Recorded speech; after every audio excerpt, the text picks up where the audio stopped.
Bien, como introducción tenemos que el Blastocitis especie, o SP, es un parásito cosmopolita que habita el tracto intestinal de una amplia gama de hospedadores, es decir, no es exclusivo del ser humano, y es un protista unicelular y anaerobio estricto de distribución mundial. Se describe que es el protista con mayor prevalencia entre las zoonosis intestinales, incluso inmerso en controversia. Una particularidad de este tipo de agente es la variabilidad genética, la cual ha hecho difícil la tipificación y a la par el tratamiento para poder decidir si este agente es patógeno, comensal u oportunista. Y su impacto en la salud pública aún no está del todo establecido. Partiendo de esto, definimos entonces la blastocitosis como la colonización o infección parasitaria causada por blastocitis SP. Casi siempre se asocia a sintomatología gastrointestinal de tipo inespecífica, que puede ser aguda o crónica. Sin embargo, también se presentan manifestaciones extraintestinales, de las cuales más frecuentes han sido las manifestaciones dermatológicas. Una particularidad es que se presentan casos de presentación asintomática y a pesar de estar presente en pacientes inmunocomprometidos, no es considerado aún un parásito oportunista. Ahí tienen entonces para comenzar el test tipo. Bien, en la actualidad el Blastocitis especies tiene amplia variabilidad y pleoformismo, es decir, que para la fecha se han descrito 44 subtipos y aún quedan 4 pendientes. Se dice que para este año tendremos un mínimo de 48 subtipos, de los cuales 15 han sido detectados en humanos. No significa que sean exclusivos en ellos, es decir, el subtipo del 1 al 9, el subtipo 12, 14, el subtipo 16, subtipo 35 y subtipo 41, de los cuales los que tienen mayor prevalencia en humanos son el subtipo del 1 al 9.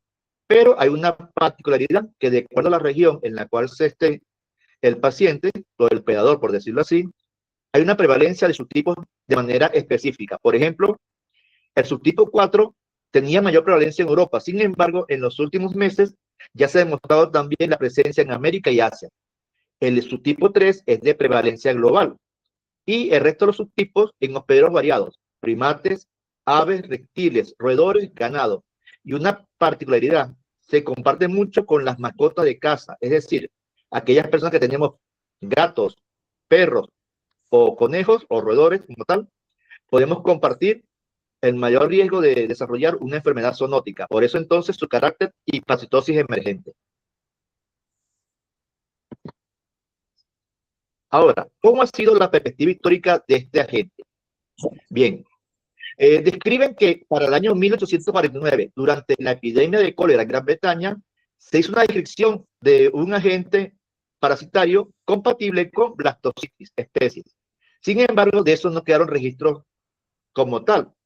Posteriormente, en 1911, se describe la primera revisión científica en el cual lo describen como una levadura y lo denominan Blastocitis enterocola.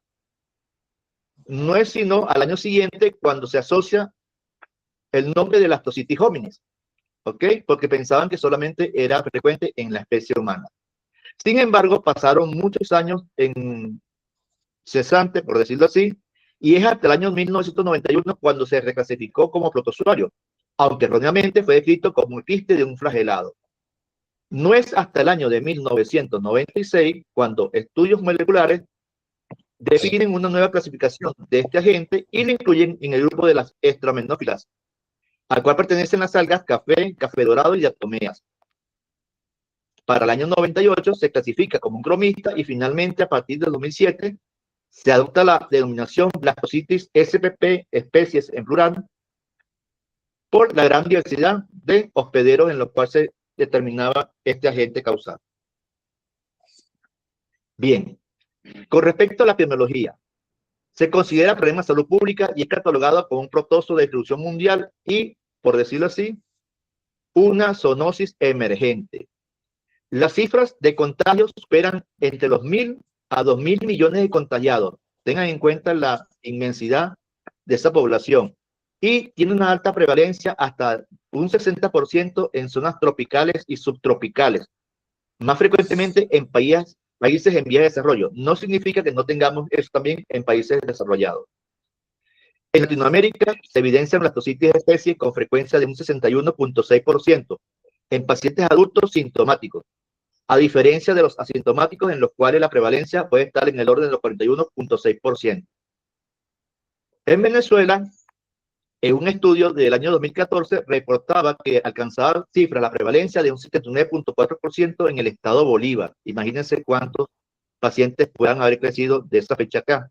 Y en Colombia una prevalencia fluctúa de 0.8 a 88.0% en diferentes poblaciones. Como podemos ver, también nos afecta de manera importante.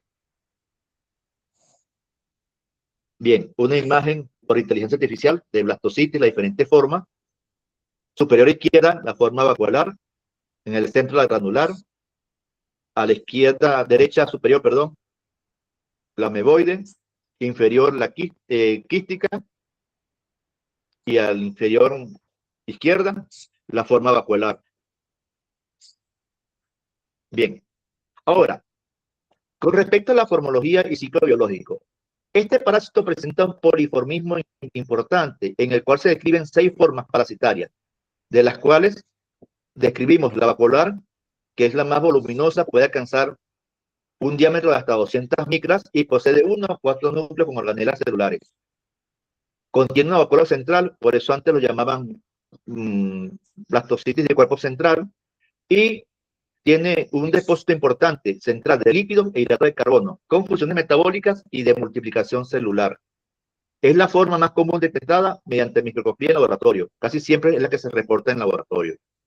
La forma granular es un poco más pequeña, apenas 6 a 8 micras de diámetro y posee 1 a 4 núcleos y gran cantidad de gránulos citoplasmáticos e intravasculares que se hablan que son de reserva para funciones metabólicas, lipídicas y multiplicación celular. La forma ameboide, que la describen como la más patógena, tiene morfología irregular. También es muy pequeña, de 3 a 8 micras, y posee 1 a 2 pseudópodos que permiten la movilización. No es para factores de fagocitosis. El citoplasma contiene vacuolas y de 1 a 2 núcleos. Sin embargo, la presencia de partículas ingeridas sugiere nutrición parasitaria. Las formas quísticas son esféricas o ovoides, es muy pequeño y difícil de visualizar a la microscopía de luz, por lo tanto puede ser confundido o pasar desapercibido.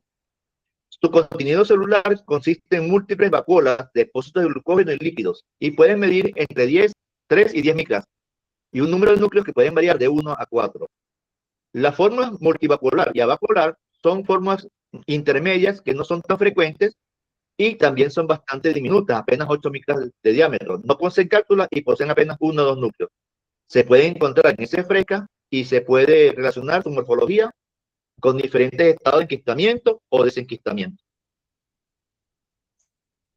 Una imagen electrónica de lo que podemos ver entonces: blastocitis granular, vacuolar, quístico y ameboide.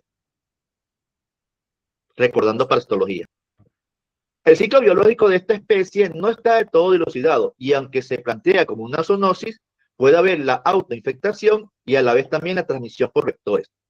Normalmente, los quistes, que es la forma de resistencia que puede durar inclusive hasta 2 meses en tierras húmedas con temperatura menor a 4 grados, es ingerido a través de aguas contaminadas, alimentos, frutas o en su defecto, una manipulación inadecuada de los animales productos de la alimentación.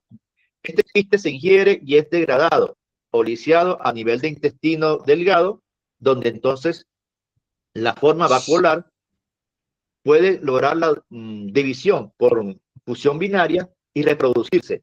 De allí ella puede, por decirlo así, mutar de una a otra fase. Por ejemplo, la forma vacuolar tiene una particularidad de que ella puede convertirse directamente en quiste y salir al exterior, pero puede convertirse en forma granular y viceversa, regresar a la forma vacuolar.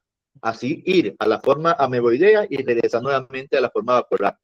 Eso puede alterar la diseminación en las heces y por eso es que este parásito tiene una particularidad de que cuando se hace la descripción en un examen de heces, no se puede predecir que la eliminación va a ser continua de este parásito. El que no aparezca en un examen de heces en un paciente con sintomatología no significa que no tenga el protozoario y por lo tanto se solicitan exámenes seriados. ¿Ok? Generalmente,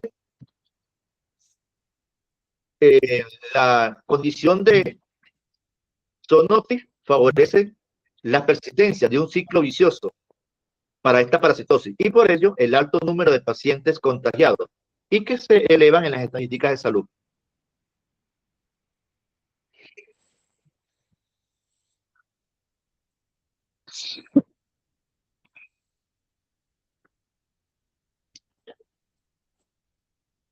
Bien, ahora, con respecto al rol patogénico, aquí viene la gran controversia de decidir si el blastocitis GSP es patógeno o es un comensal, o en su defecto un oportunista.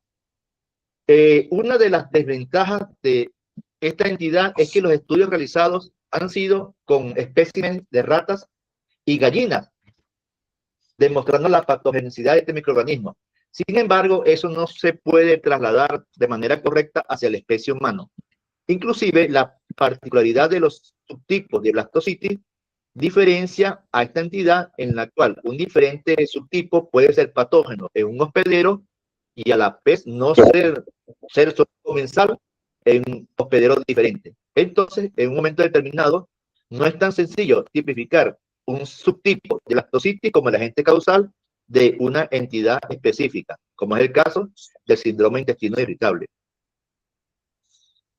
Se ha comentado mucho que el blastocitis puede ser miembro de la microbiota intestinal. Es cierto que la microbiota en los últimos años ha tenido un gran repunte desde el punto de vista fisiológico y se ha asociado al desarrollo y curación de diferentes enfermedades o entidades.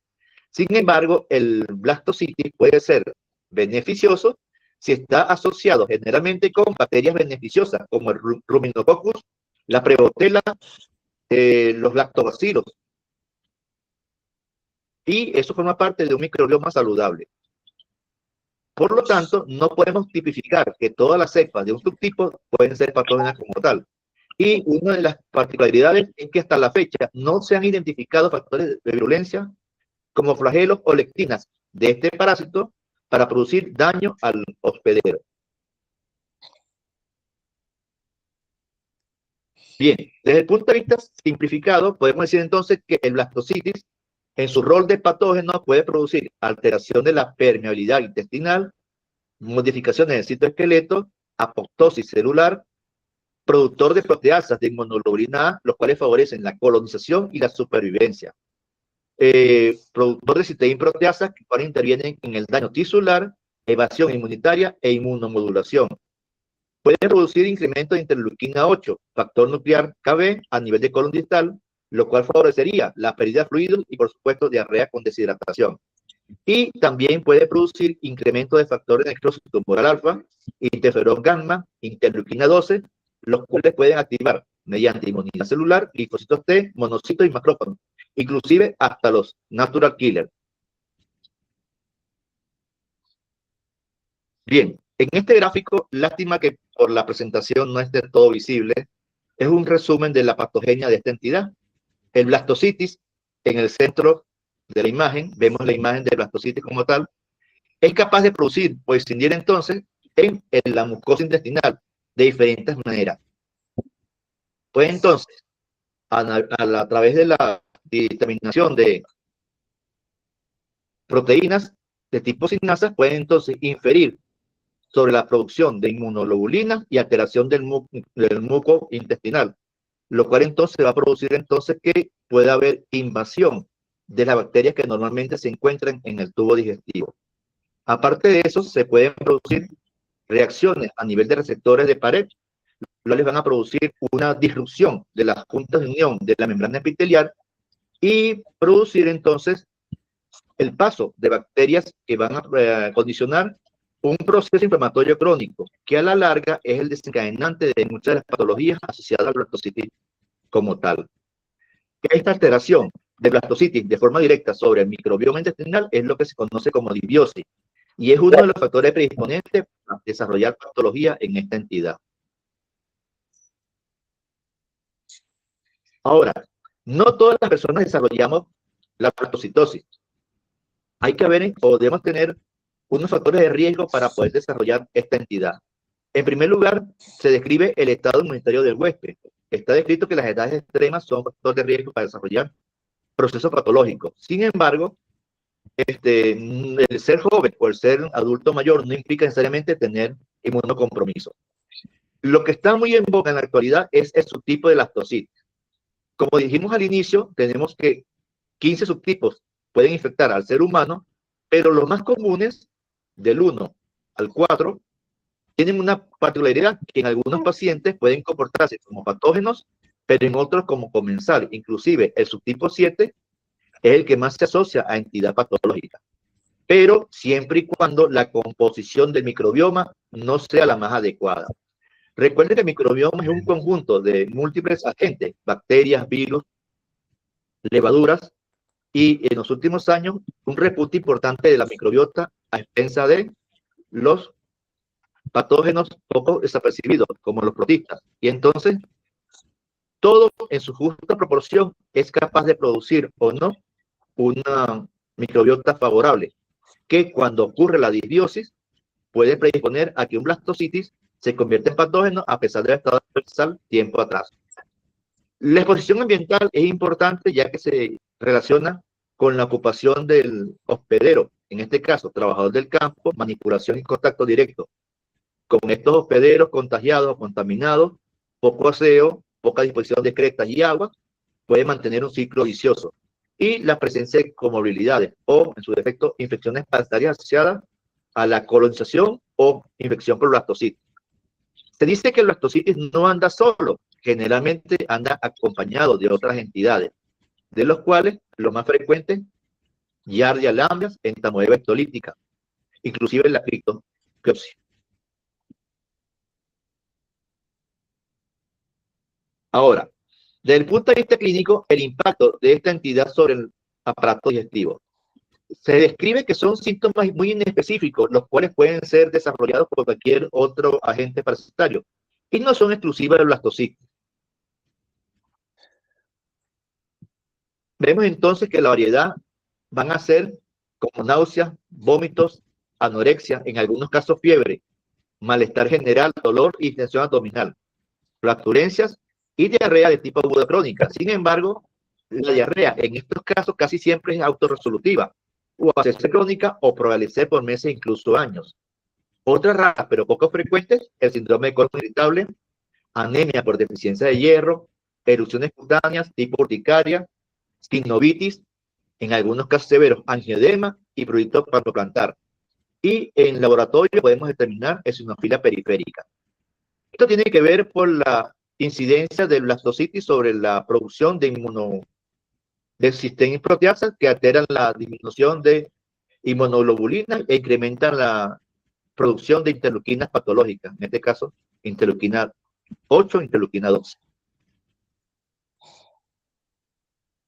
Ahora, ¿cómo vamos a hacer el diagnóstico de esta entidad?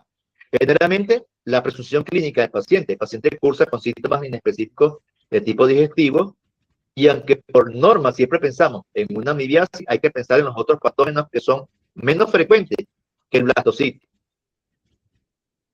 De decir un número de 3 pacientes que consulten por cuadro enteral, tengan por seguro que al menos más de uno les saldrá positivo para la blastocitis SP. Y por supuesto, la recomendación, hacer la determinación mediante un examen de ese seriado, porque como la eliminación no es continua, puede haber negatividad en uno de esos exámenes. El examen directo se hace con solución salina y con Lugol, muy sencillo de hacer, pero requiere un ojo experto del visualizador, ya que como es de tamaño microscópico muy pequeño, necesita un lente óptico de 400X. Y ese aumento requiere entonces tener un buen ojo clínico para determinar las especies y determinar entonces cuál forma evolutiva es la que está implicada. También se utilizan métodos de enriquecimiento de cimentación bifásico como técnica de concentración. Sin embargo, lo más seguro y efectivo son los cultivos axénicos en anaerobios, que es el gold estándar para el diagnóstico de esta entidad. Y en algunos países y hospitales con tecnología de punta, la detección de anticuerpos contra la blastocitis por métodos inmunológicos como la ELISA y las técnicas de biología molecular tipo PCR, que a la parte de hacer diagnósticos nos permiten identificar hasta las especies implicadas en este caso. Bien, ahora, ¿qué vamos a hacer con el tratamiento de esta entidad? Como dicen uno, tenemos el coprológico en el cual nos reporta la presencia de blastocitis SP y la sintomatología clínica del hospedero, en este caso el paciente, o simplemente fue un examen de rutina que describe entonces el reporte, la presencia de blastocitis. Es importante destacar que, aunque en la actualidad hay mucha literatura para describir que se debe considerar un agente patógeno, esto va a depender si el paciente tiene una sintomatología específica y que no tenga otro agente implicado como causa de la sintomatología que el paciente refiere. Bien, es, por decirlo así, hábito de tratar blastocitis si aparecen más de 5 por campo. Pues describen otros autores que no se deben tratar porque fueron de la flora bacteriana. Ahí comienza entonces la disyuntiva entre hacerlo o no hacerlo, pero no más adelante en la discusión. Ahora viene, la recomendación como medicamento de primera línea están los imidazólicos, porque debe tener la premisa que como es un agente luminal de blastocitis, lo ideal que los medicamentos a utilizar también sean de este tipo, que se queden el mayor tiempo en el tracto digestivo y que sean poco absorbibles. Algunas guías recomiendan el metronidazol como terapia de primera elección, otros el senidazol. Sin embargo, ambos son eficaces siempre y cuando no se hable de resistencia al tratamiento, cosa que también lo vemos en este tipo de entidad. Del metronidazol, la dosis que recomiendan es de 1.5 gramos al día cada 8 horas en adultos por 10 días. Hay que ver quiénes tienen la capacidad de tolerar 10 días de metronidazol. Tenemos el senidazol en esquemas más cortos, apenas 2 gramos día, dosis únicas para unos autores. Otros autores recomiendan dar el primer día y repetir 15 días después. Y en pacientes en los cuales no toleren los imidazólicos, tenemos la opción de la nitazoxamida, la cual son de 500 miligramos cada 2 horas por 3 días. Ahora, es importante que también tenemos medicamentos de segunda línea, un poco más accesibles, como son el dimetropin sulfa, metoxazol, que para pacientes adultos recomiendan una dosis de 160 a 800 miligramos cada 12 horas, pero por 10 días. Y en aquellos pacientes en los cuales se ha utilizado una terapéutica y no ha habido resolución del proceso, persiste la sintomatología o la persistencia en el examen de ese, del blastocitis con síntomas, se habla de resistencia o no respuesta al tratamiento o pacientes inmunocomprometidos. Entonces, ellos recomiendan la triple algo parecido como el tratamiento para otras entidades bastante frecuentes, como el Helicobacter pylori. Entonces, sería senidazol 2 gramos más furosolidona 100 miligramos 3 veces al día por 10 días y nitazoxamida 500 miligramos cada 12 horas por 3 días. Como pueden ver, tratamiento bastante agresivo, pero todo va a depender de la condición del paciente. Aquí hay una particularidad. Muchos autores no recomiendan o no describen la asociación del tratamiento antiparasitario con el uso de probióticos para lograr la erradicación y el reconstituyente de la flora bacteriana o del microbioma intestinal. En estos casos se recomienda la asociación de Saccharomyces boulardii o Lactobacillus acidófilos como buena presentación y permiten recuperar en forma más rápida la sintomatología clínica del paciente. Un artículo que describía dentro del efecto pleiotrópico el uso también de la atorvastatina o de la estatina como tratamiento coadyuvante en la recuperación del intestino producto de una parasitosis, pero eso no está del todo demostrado científicamente. Ahora bien, viene entonces lo que queríamos hablar, la controversia clínica, ¿ok? De que vamos a definir entonces si esta entidad va a definirse como un comensal, un patógeno o un oportunista. Como comentamos al inicio, podemos verlo en pacientes con síntomas como pacientes asintomáticos. Entonces, si el examen o el diagnóstico es por un coprológico en el cual no reporta el paciente sintomatología y solamente la presencia de blastocitis SP, pudiéramos pensar que este es un comensal controvertido para algunos autores. En la actualidad, digamos más bien un simbionte, aquella entidad que se comporta o convive con hospederos sin producirle daño. Pero ya estamos bastante claros que la forma que el patógeno puede producir daño es por alteración del microbioma intestinal. Y entonces, en aquellos pacientes con una disbiosis del microbioma, el blastocitis pasaría a ser de comensal simbionte a un patógeno. Y en aquellos pacientes con sistema inmuno comprometido, sería entonces un patógeno oportunista, que dependiendo la condición de inmunosupresión o el grado de inmunosupresión y la asociados, esa es la particularidad de desarrollar una patología un poco más complicada. Sin embargo, hasta el momento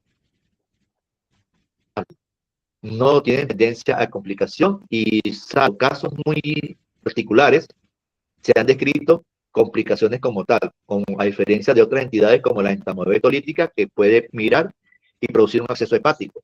Pero para que lo sepan, revisando los artículos, han determinado la presencia de blastocitis SP en vagina, en hígado también, como parte de un acceso hepático complicado. Y pueden entonces entender que pues, en medicina no todo está tan descrito como lo dicen los libros. A veces ocurren cosas que salen de lo común. Bien, entonces visto esto, vemos entonces esta imagen en la cual tenemos dos figuras. La parte de mi izquierda, de ustedes también, puede ver que en ausencia de blastocitis, el microbioma intestinal es poco diverso, ¿ok? Y poco uniforme. Sin embargo, describen los autores que en presencia de blastocitis, el microbioma tiene mayor diversidad y esto puede producir de manera indirecta mayor beneficio en el sistema inmune y la microbiota equilibrada, con la consecuente consecuencia de disminución de ciertas enfermedades, en las cuales en la actualidad se da una especial interés al síndrome cardiometabólico, a la patología inmunitaria, no solamente el intestino, también articular, inclusive a la patología neurológica con los trastornos cognitivos en los cuales está implicado la microbiota intestinal. Aquellos cuadros de ansiedad y depresión describen en la actualidad que tiene un trasfondo que puede tener mucha relación con el eje intestino-cerebro y la consecuente producción de aminoácidos y neurotransmisores que se producen a nivel del intestino. Tenemos esta segunda imagen, en la cual entonces tenemos tres versiones de un mismo agente. En la figura A vemos entonces un subtipo 7 en la parte superior, la cual es capaz de producir proteínas serinas, proteínas aciteninas, las cuales van a producir disminución de la producción de ácidos grasos de cadena corta, y esto va a producir entonces disminución de la microbiota intestinal, interacción con las células dendríticas y la producción de interleuquinas mediadoras de inflamación. Por eso que en este caso hablamos de un estado proinflamatorio, elevación de interleuquina 17, interleuquina 23. En la parte B, vemos entonces que los tipos implicados, el subtipo 1, 3 y 4, ¿verdad? Aumentan la producción de ácidos grasos de cadena corta, incrementa la microbiota intestinal, se mantiene la producción de muco intestinal y la disminución de proteínas inflamatorias, con la consecuente protección del microbioma. Y en el cuadro C, vemos entonces que el blastocitis puede producir disminución de ciertos aminoácidos esenciales, los cuales van a incidir en la regulación de la cascada inmunitaria o inmunológica, con la consecuente interacción entre el factor de necrosis tumoral alfa y la interleuquina 10 para mediar la respuesta inflamatoria. Todo esto puede entonces incidir en decidir entonces si en un momento determinado el blastocitis se comporta como un agente protector o como un agente patógeno, o en su defecto un agente oportunista. El camino es largo, inclusive describen investigaciones futuras que se promueve la investigación para utilizar el blastocitis como un modulador del microbioma intestinal para favorecer la salud desde el punto de vista de estas tres entidades que se están promoviendo su uso en la actualidad: cardiometabólica, inmunológica y neurológica. De manera de resumen, un cuadro más significativo, vemos entonces que la exposición de blastocitis, produce entonces unas inmunoglobulinas serinas que van a producir degradación de inmunoglobulina A con el consecuente incremento de interleuquinas proinflamatorias, disrupción de la membrana epitelial, las cuales van a permitir el paso de mediadores inflamatorios, en este caso bacterias, los cuales van a producir entonces disrupción de ese microbioma y afectación de la mucosa intestinal para mediar entonces procesos inflamatorios que no resolverse con el tratamiento adecuado generarían entonces un proceso inflamatorio crónico que a la parte es la causa de muchas de estas entidades, de las cuales el síndrome intestino irritable, enfermedad inflamatoria intestinal y el cáncer de colon tienen una parte muy importante en relación a este parásito. Como conclusión, bueno, podemos decir entonces que la Blastocitis species es un cronista patógeno con una maquinaria enzimática que permite evasión inmunitaria, adhesión y resistencia a medios oxigenados. Son necesarios más estudios sobre los mecanismos inmunopatológicos extraintestinales, la resistencia al tratamiento o la sintomatología en pacientes francamente infectados.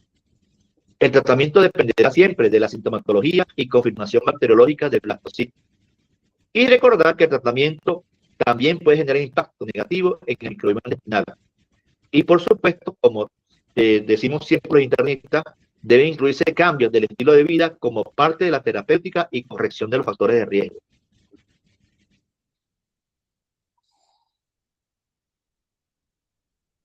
Gracias por su atención. La foto, la careta guapiri, es una analogía de un baile típico de Bolivia, donde hacían referencia a las caras que ponían los colonizadores españoles durante la etapa de